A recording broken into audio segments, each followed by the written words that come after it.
Hello everyone, welcome to my YouTube channel and last time we have discussed about Nernst equation, right? And in Nernst equation हम क्या करते हैं? We calculate EMF of the cell in the non-standard state, right?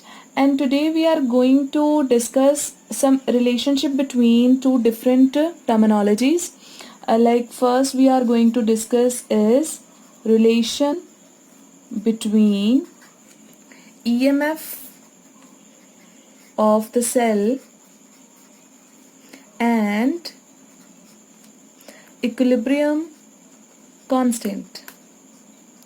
So total दो relation हमने derive करने हैं. ये दोनों आपके लिए इम्पॉर्टेंट हैं because from the numerical point of view. ठीक है, तो आपने बिल्कुल ध्यान से सुनना है. सो फर्स्ट हम बात कर रहे हैं कि EMF ऑफ द सेल में एंड इक्विलिब्रियम कांस्टेंट में क्या रिलेशन है. तो रिलेशन समझने से पहले आपको पूरा ये टर्म क्लियर होना चाहिए, राइट? तो मैं यहाँ पे अगेन एक सेल कंसिडर कर रही हूँ. ठीक है, अच्छा, हमने एग्जाम्पल कौन सा करा था? जिंक एंड कॉपर के सेल का.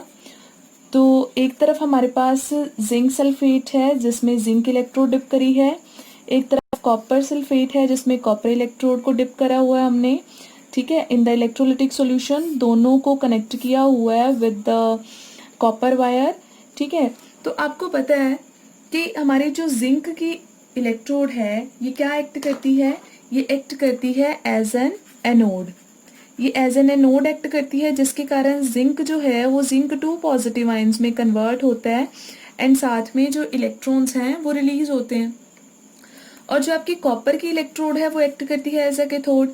सो कॉपर क्या करता है? कॉपर आयंस इलेक्ट्रॉन्स गेन करके कॉपर में कन्वर्ट होते जाते हैं. सो इसका मतलब ड्यूरिंग द रिएक्शन क्या होगा? जो कॉपर है वो यहाँ पे डिपॉजिट होना स्टार्ट हो जाता है. ठीक है, और रही बात जिंक की, तो जिंक जो है वो पहले से कम होना स्टार्ट हो जाएगा. ठीक है, क्योंकि वो बिल्कुल डिसॉल्व होता जाएगा और डिसॉल्व होके कहाँ चला जा रहा है? वो सॉल्यूशन में. और कॉपर के केस में उल्टा हो रहा है, सॉल्यूशन से कॉपर आयंस जो है वो कॉपर में कन्वर्ट हो रहे हैं. ठीक है जी, तो इसका मतलब है कि यहाँ पे अगेन मैं दोबारा से ये रिपीट कर रही हूँ तो आप बेटर है सुन लो. सो यहाँ पे क्या होगा? जिंक 2 पॉजिटिव आयन की कंसंट्रेशन कॉन्टिन्यूसली इंक्रीज कर रही है, राइट? और यहाँ पे क्या होगा? कॉपर 2 पॉजिटिव आयन तो चले गए, तो यहाँ पे रह गए ज़्यादा सल्फेट आयंस. कॉपर तो काफ़ी कम है, तो इसके लिए हम लोग क्या करते थे? हम लगा देते थे यहाँ पे सॉल्ट ब्रिज. ठीक है बच्चा, तो जब हम सॉल्ट ब्रिज लगाते हैं तो सल्फेट आयंस इधर से इधर मूव करके यहाँ पे आते जाएंगे. तो इसका मतलब पूरी प्रोसेस में आपके पास क्या होगा? जो जिंक सल्फेट है उसकी जो कंसंट्रेशन है वो कॉन्टिन्यूसली क्या करती जाएगी? इंक्रीज. क्योंकि जिंक न्यू बन रहा है, सल्फेट इधर से इधर आता जा रहा है थ्रू द सॉल्ट ब्रिज और जिंक सल्फेट इंक्रीज होता जा रहा है. लेकिन यहाँ पे सल्फेट इधर मूव कर गया, कॉपर डिपॉजिट हो गया, तो कॉपर सल्फेट की जो कंसंट्रेशन है वो क्या होती जाएगी? डिक्रीज. तो अभी नर्नेस्ट इक्वेशन में हमने क्या पढ़ा था कि अगर हमारे पास रिएक्टेंट्स या प्रोडक्ट्स की कंसंट्रेशन, हमने इनिशियली 1 मोलर ली थी ना, लेकिन अब ये चेंज हो जाएगी ड्यूरिंग द रिएक्शन. तो अगर ड्यूरिंग द रिएक्शन हमारी जो कंसंट्रेशन है इलेक्ट्रोलाइट की अगर वो चेंज होती है तो डेफिनेटली जो इनका इलेक्ट्रोड पोटेंशियल है वो भी क्या हो जाएगा? चेंज हो जाएगा. इलेक्ट्रोड पोटेंशियल क्या होगा? Change. Why? Due to change in concentration. ठीक है, तो कंसंट्रेशन भी चेंज होते जा रही है और इलेक्ट्रोड पोटेंशियल भी चेंज होता जाएगा because it depends upon the concentration. Clear हो गया? ओके, तो इसका मतलब कि स्टार्टिंग में तो रिएक्शन चलती रहेगी, जो केमिकल एनर्जी है वो इलेक्ट्रिकल एनर्जी में कन्वर्ट होती रहेगी. लेकिन एक टाइम ऐसा आएगा जब, अच्छा एक चीज़ और, जिंक का पोटेंशियल डिफरेंट है, कॉपर का डिफरेंट है, दोनों के पोटेंशियल में डिफरेंस है, इसीलिए इलेक्ट्रिसिटी जो है वो प्रोड्यूस हो रही है. जो इलेक्ट्रॉन्स हैं वो मूव कर रहे हैं. ठीक है, इलेक्ट्रॉन्स कहाँ से मूव कर रहे थे? जिंक की इलेक्ट्रोड से कॉपर की इलेक्ट्रोड की तरफ मूव कर रहे हैं. सो ये मूव क्यों कर रहे हैं? Due to the difference in their potential difference. ठीक है, सो इनके इलेक्ट्रोड पोटेंशियल में डिफरेंस के कारण इलेक्ट्रॉन्स मूव कर रहे हैं. सपोज ड्यूरिंग द रिएक्शन सारा चलता जा रहा है, लेकिन एक टाइम आएगा जब दोनों का जो इलेक्ट्रोड पोटेंशियल है वो क्या हो जाएगा? इक्वल हो जाएगा. ठीक है। तो जब दोनों इलेक्ट्रोड्स का पोटेंशियल ही सेम हो गया, उस टाइम पे क्या होना है, उस टाइम पे आपको पता है इलेक्ट्रॉन्स फ्लो नहीं करेंगे, कोई इलेक्ट्रिसिटी प्रोड्यूस नहीं होगा, तो आपको ऐसा लगेगा कि रिएक्शन जो है वो बिल्कुल स्टॉप हो चुका है। ठीक है, तो इसका मतलब ये नहीं होता कि रिएक्शन स्टॉप हो चुका है, इसका मतलब ये है कि जो आपका रिएक्शन है दैट इज एट इक्विलिब्रियम। ठीक है, तो आपकी रिएक्शन जो है वो इक्विलिब्रियम पे आ जाएगी। तो इसका मतलब उस टाइम पे क्या होना है, उस टाइम पे हम ये कह सकते हैं that EMF of the cell is 0। जब रिएक्शन आपकी इक्विलिब्रियम पे आ जाती है, उस टाइम पे दोनों इलेक्ट्रोड्स के पोटेंशियल क्या हो जाते हैं, इक्वल हो जाते हैं। और आपको पता ही है ईएमएफ ऑफ द सेल कैसे निकलती है, ईएमएफ ऑफ द सेल निकलती है अगर मैं कॉपर के पोटेंशियल, सॉरी स्टैंडर्ड नहीं नॉन स्टैंडर्ड की बात कर रहे हैं, कॉपर के पोटेंशियल में से अगर मैं जिंक का पोटेंशियल माइनस कर देती हूँ तो ईएमएफ ऑफ द सेल आता है। लेकिन अगर दोनों पोटेंशियल इक्वल हो जाएंगे तो ईएमएफ ऑफ द सेल क्या आ जाएगा, 0। ठीक है, तो इसका मतलब इक्विलिब्रियम पे ईएमएफ ऑफ द सेल 0 होता है। 1 मार्क के लिए क्वेश्चन तो यही हो गया आपका। ठीक है जी, अब उसके बाद में नाउ फ्रॉम नर्नेस्ट इक्वेशन, अब नर्नेस्ट इक्वेशन से आपको क्या क्लियर है, नर्नेस्ट इक्वेशन के accordingly EMF of the cell in the non-standard state will be equal to EMF of the cell in the standard state minus 0.0591 over n log of product, ठीक है, upon reactant, यही है। ठीक है, तो अब बच्चे जब रिएक्शन आपकी इक्विलिब्रियम में आ जाती है तो आपको पता है ना उस टाइम पे हम लोग क्या करते हैं, इक्विलिब्रियम कांस्टेंट, इक्विलिब्रियम कांस्टेंट क्या होता है, equilibrium constant is represented bye के। ठीक है, और के किसके इक्वल होता है, concentration of product upon concentration of reactant, यही होता है। तो इसका मतलब यहाँ पे प्रोडक्ट ओवर रिएक्टेंट को हम लोग क्या लिख सकते हैं, के लिख सकते हैं। तो इसका मतलब हमारे पास जो नेक्स्ट टर्मिनोलॉजी यहाँ से डिराइव होके आएगी दैट विल बी कि देखो जी, अगर तो आपकी रिएक्शन इक्विलिब्रियम में चली गई तो जो प्रोडक्ट की कंसंट्रेशन अपॉन रिएक्टेंट की कंसंट्रेशन है वो तो किसकी इक्वल हो जाएगी, वो हो जाएगी इक्विलिब्रियम कांस्टेंट के इक्वल। तो हम यहाँ पे फिल कर देंगे। अब मैं यहाँ पे जनरल टर्म लिख रही हूँ P and R, you can write the complete equation. ठीक है, तो यहाँ पे आपके पास क्या आ जाएगा, E naught EMF of the cell is equals to E not cell minus 0.0591 over n log of k।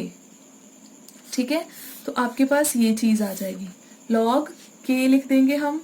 ठीक है, अब क्यों लिख रहे हैं, क्योंकि रिएक्शन इक्विलिब्रियम पे है, अदरवाइज कभी भी नहीं लिखते। अच्छा जी, अब आपको पता है at equilibrium EMF of the cell क्या होता है, 0, क्योंकि उस टाइम पे कोई इलेक्ट्रिसिटी प्रोड्यूस नहीं हो रही है। तो इसका मतलब ये हो जाएगा 0 is equals to E not cell minus 0.0591 over n log k। तो सिंपल सी हमारे पास क्या आ गया, that EMF of the E not cell is equals to 0.0591 over n log k। ठीक है, तो ये आपके पास आ जाएगी। तो ये न्यूमेरिकल के लिए आपने याद रखनी है, ये जो इक्वेशन है इसमें आपसे पूछा जाएगा कैलकुलेट द इक्विलिब्रियम कांस्टेंट। ठीक है, और एक बात और बता दूं, यहाँ पे बेटा मैंने लिखा हुआ है 0.0591। ठीक है, तो आपको पता ही है ना ये इक्वेशन हमारे पास डिराइव कहाँ से होकर आई है, यहाँ पे हमारे पास क्या था, R T upon N F log K. ठीक है, और साथ में यहाँ पे 2.303 भी था, 2.303।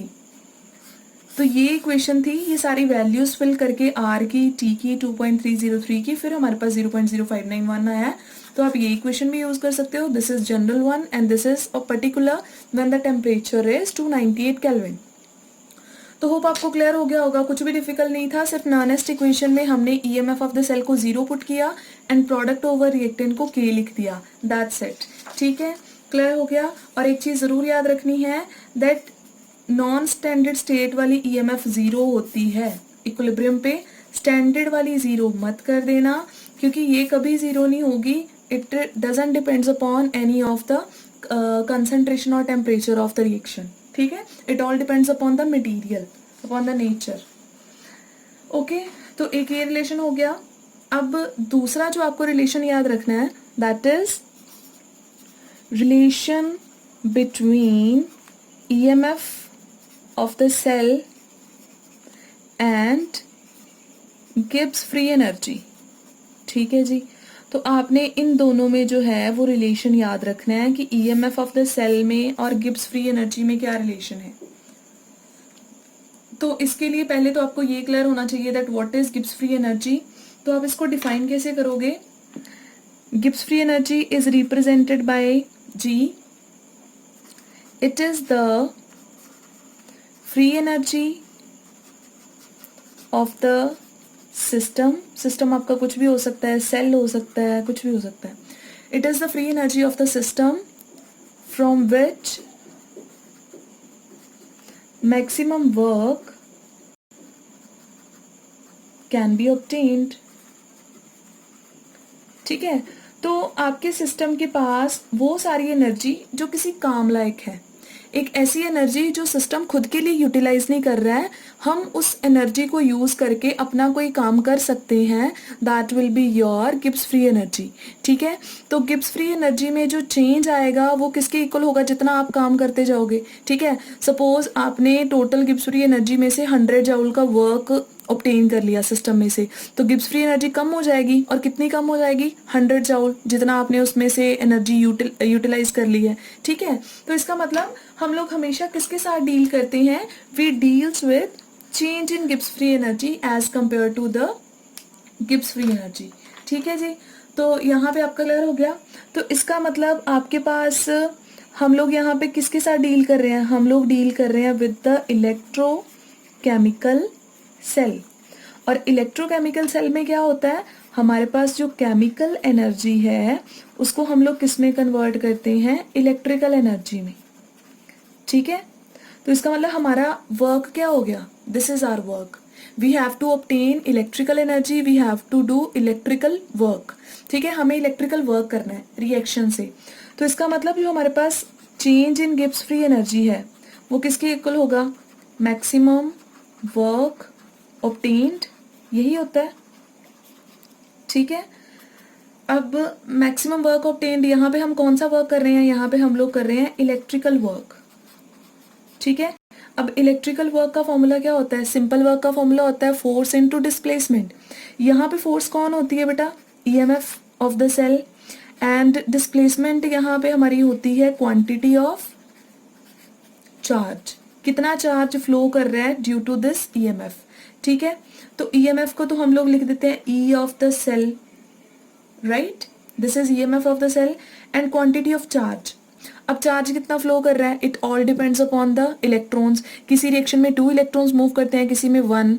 तो अगर आपको पता ना, हमने करा हुआ यहाँ पे दैट अगर आपके पास, यहाँ अलग से बता देती हूँ, अगर आपके पास 1 मोल इलेक्ट्रॉन फ्लो करते हैं तो हम लोग कहते हैं 1 फैराडे इलेक्ट्रिसिटी फ्लो कर गई। और अगर आपके पास n मोल इलेक्ट्रॉन्स मूव करेंगे तो हम लोग कहेंगे n फैराडे इलेक्ट्रिसिटी पास कर गई। तो हम लोग इलेक्ट्रिसिटी कितनी लिखेंगे? n Faraday. ठीक है, तो n फैराडे इलेक्ट्रिसिटी हम क्यों लिख रहे हैं यहाँ पे? क्योंकि n is the number of electron and f is the charge on 1 mole of electron. ठीक है, तो ये आपकी हो गई इलेक्ट्रिसिटी। और जो डेल्टा जी आ रहा है इसके आगे मैं नेगेटिव साइन लगाऊंगी। क्यों? क्योंकि जब भी हम वर्क बेटा करते हैं फ्रॉम द सिस्टम, हम वर्क ऑब्टेन करते हैं तो उसकी एनर्जी हमेशा कम होती है, and decrease in Gibbs free energy is represented by the negative sign. ठीक है, तो इसका मतलब आपके पास फॉर्मूला कुछ ऐसा बन गया। तो आप क्या लिखोगे यहाँ पे? Delta G will be equal to minus N F E of cell. This is the Gibbs free energy.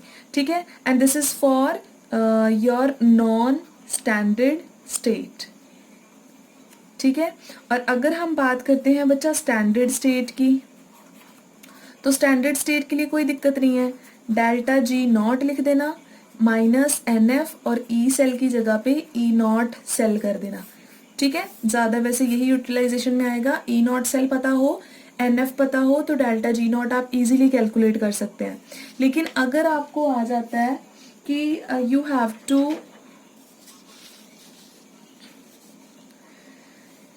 To calculate equilibrium constant here, तो आप यहाँ पे डेल्टा जी और उसका भी रिलेशन जो है वो डिराइव कर सकते हो। कैसे?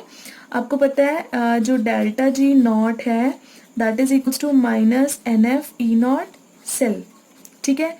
एंड एट इक्विलिब्रियम अभी हमने क्या डिराइव किया था, इक्विलिब्रियम पे जो E not of the cell होता है that will be equal to 0.0591 over N log of K. तो ये वैल्यू मैं यहाँ पे फिल कर सकती हूँ and we will get delta G not is equals to minus N F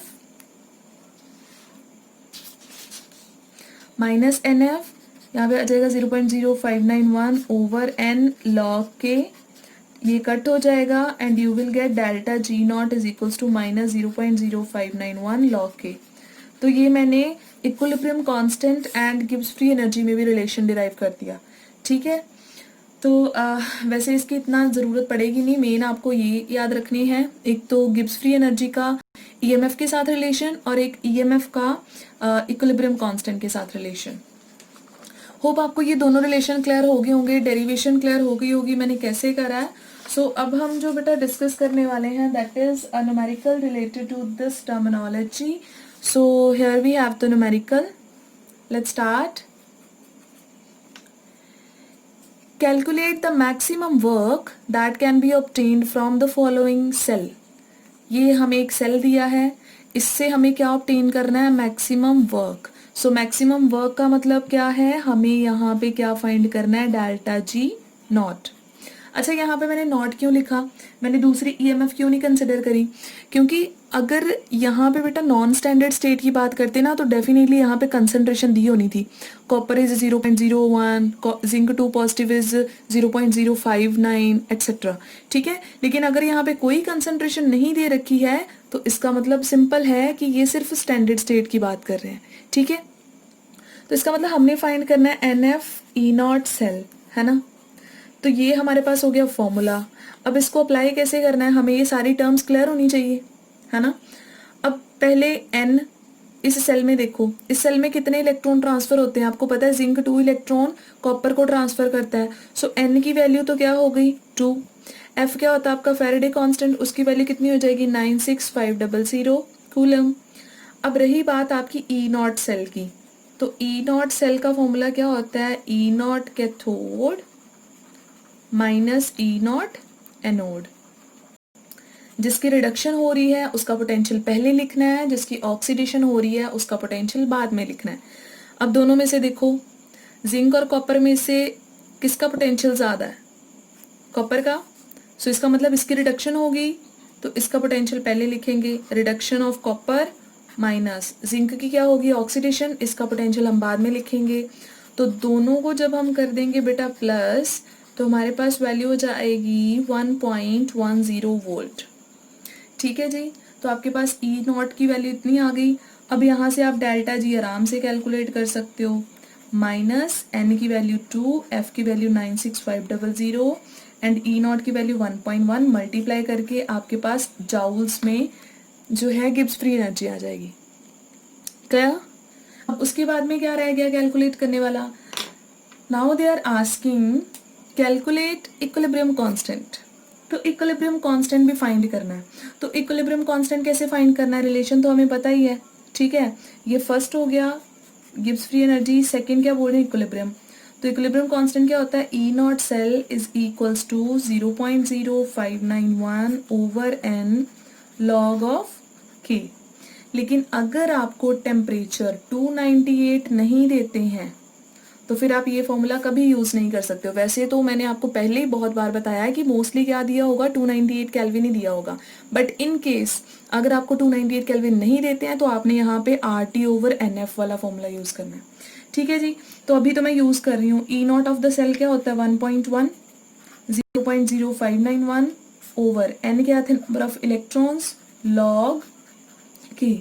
तो लॉग के की हमारे पास वैल्यू क्या आ जाएगी 2 इंटू 1.1 डिवाइडेड बाय 0.0591, ठीक है। तो इसको हमारे पास सॉल्व करके जो वैल्यू आएगी दैट विल बी 37.2074। और उसके बाद में आपने क्या करना है, जो आपको पहले ही मैंने बता रखा है दैट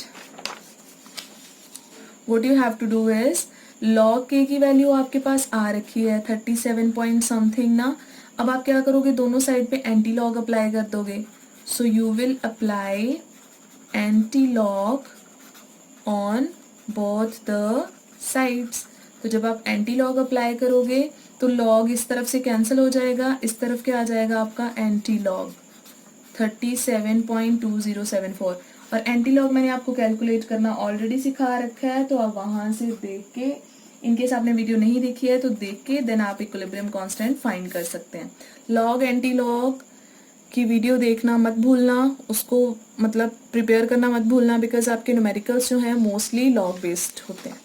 ठीक है जी, तो होप आपको क्लियर हो गया होगा। दो चीज़ें आपने आज निकालनी सीखी हैं, एक तो इक्विलिब्रियम कांस्टेंट और एक आपका change in Gibbs free energy.